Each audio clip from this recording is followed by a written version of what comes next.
बस अब और नहीं। एक बेबस लड़की, 17 वर्ष की सलोनी, 2 वर्ष की बेटी का हाथ थामे और 8 महीने के पेट के साथ अपने पिता के मरने पर उसके लिए रोने मायके आई है। दिल कहता है बाप था तेरा, जरा तो संवेदना सीख। इन आंखों से हो 2 आंसू तो इस रिश्ते के लिए गिरा दे। पर दिमाग तो कुछ और ही कहता।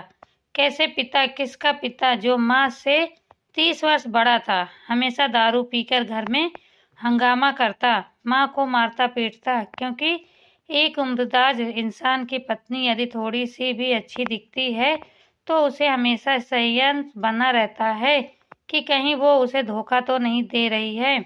पास में ही सलोनी की माँ तारा बैठी रो रही है। कोई नहीं कह सकता कि वह मरने वाले की पत्नी है। तारा सलोनी की बड़ी बहन जैसी लगती है। सलोनी के दिमाग में इस समय भी 1000 सवाल चल रहे हैं कि ऐसे भी माँ बाप की क्या मजबूरी होती है जो अपनी ही बेटी को आंख बंद कर किसी के साथ भी, कितनी ही उम्र का हो, कैसा भी हो, बस ब्याह करके अपना फर्ज तो निभा लेते हैं, पर उस मासूम को जिंदगी भर किस दुख दे देते हैं। क्या बेटी का कोई आत्मसम्मान नहीं होता?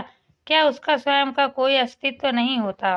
क्या बेटी के रूप में जन्म लेना ही धरती पर इतना बड़ा अपराध है? यह सब सोचते सोचते सलोनी अपने बीते हुए वर्षों में चली गई। अभी तो उसका बचपन भी अच्छे से नहीं बीता था। किशोरावस्था में कदम ही रखा था। न जाने कितने सवाल उसके मन में थे, जिनके जवाब में अभी उसे मिलने बाकी थे। सलोनी पढ़ लिख कर अपने पैरों पर खड़ी होना चाहती थी। उसने अपनी माँ को तिल तिल मरते हुए देखा था। नर्क जैसी जिंदगी जीते देख रात को जब भी उसका शराबी बाप पीकर लौटता तो नशे में धुत होकर उसकी माँ को और उसे बहुत मारता। शराब के लिए पैसे न मिलने पर घर में कोहराम मचाता। खुद सलोनी के साथ भी तो उसके बाप ने ऐसा ही किया। थोड़े से रुपयों की खातिर उसे उम्र में 18वां वर्ष बड़े आदमी से ब्याह दिया, क्योंकि उस शराबी आदमी को सिर्फ अपना कर्जा उतारने के लिए पैसे चाहिए थे।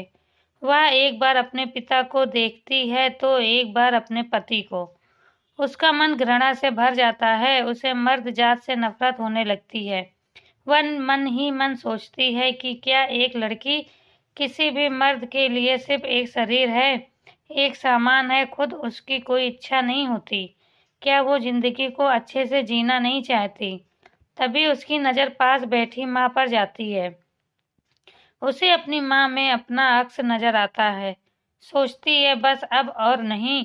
जो उसके और उसकी माँ के साथ हुआ वो उसकी बेटी के साथ कभी नहीं होगा। कोई सलोनी अब अपनी मर्जी के खिलाफ विवाह के नाम पर अनचाहे बंधन में नहीं बंधेगी। मन में ऐसे सोचते हुए अपनी बेटी का हाथ मजबूती से पकड़ते हुए सलोनी अपने और अपनी बेटी के आत्मसम्मान के लिए अपने बाप के शव पर 2 फूल चढ़ाकर आगे बढ़ जाती है। वीडियो अच्छी लगे लाइक शेयर सब्सक्राइब जरूर करें।